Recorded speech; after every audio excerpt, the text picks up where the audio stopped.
Leetcode is a problem 231 power of 2. So a number is a power of 2, then it must be something like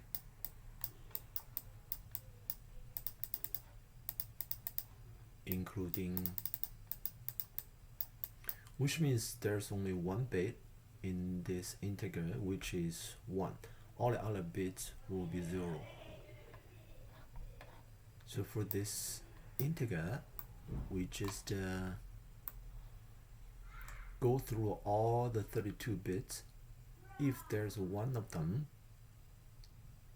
is with one bit of 1 and all the other are 0, then it will be true, which means this integer is a power of 2, otherwise it will be false.